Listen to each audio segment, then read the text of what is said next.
Jake's story, the boy from the fourth floor. Jake was 14 when his dad got transferred to a new city in the United States. Because of the move, Jake had to start at a new school. But Jake had a problem. He was extremely shy. Talking to new people made his heart race. Whenever other kids tried to speak with him, he would freeze, stutter, and panic. Soon, the students started seeing him as weird. Then the teasing started. Loser. Freak. Why are you so quiet? The bullying got worse every day. Jake began hating school. He stopped trying to talk at all. As soon as class ended or lunch break started, he would quietly slip away and climb the stairs to the fourth floor restroom, an old, damaged bathroom that nobody used anymore. Tiles were cracked. Lights flickered. One mirror was slightly broken. It was the perfect place to hide. The first time. One afternoon during lunch, Jake was sitting inside a stall, silently crying. Then he heard it. The restroom door creaked open. Jake's heart pounded. They found me, the bullies found me. He slowly leaned down and looked under the stall door. He saw old, torn shoes. And the legs of a man. The air felt heavy. Whoever it was, sounded like they were growling softly, breathing angrily.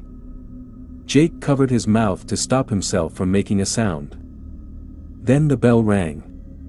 Lunch break over. Jake gathered all his courage, opened the stall door. Nobody was there.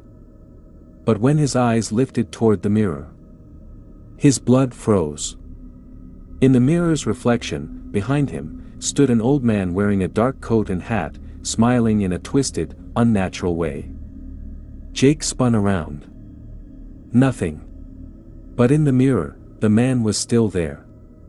Jake screamed and ran out of the restroom. He followed. After school, Jake waited outside for his dad. Then he saw him again. Up on the fourth floor balcony, the old man stood, slowly waving at him, smiling that same horrifying smile. Jake couldn't even speak when his dad arrived. That night, he didn't sleep. It gets worse. The next day, during class, his teacher Mrs. Harris asked him a question. Jake stood up. And froze. Behind Mrs. Harris, stood the old man. Smiling. Jake screamed, "Ma'am. There's someone behind you." But no one else saw anything. The class laughed. They thought Jake was joking. He was punished, told to stand with his hands raised. The bullying started again. Something inside Jake snapped. His eyes turned red with rage. He suddenly lunged at one of his bullies, Chris, and drove his fingers into Chris's eyes. The classroom exploded into chaos. Chris was rushed to the hospital. Jake was taken to the principal's office. Jake kept crying, "I didn't want to. The old man told me to. He said, hit him. You should hit him. My hand just moved."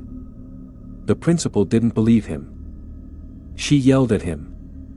Then suddenly, Jake grabbed her throat and started choking her. Teachers rushed in and pulled him away. But Jake just stood there, smiling strangely, like it wasn't him. The locked room. They locked Jake in a storage room and called his dad. Moments later. Bang. They ran back. The door was broken. The janitor outside was injured, pointing toward the stairs. Jake had gone back. To the fourth floor. The mirror. Jake's dad ran upstairs. Inside the restroom. He saw Jake standing in front of the mirror, and someone was pulling him inside it.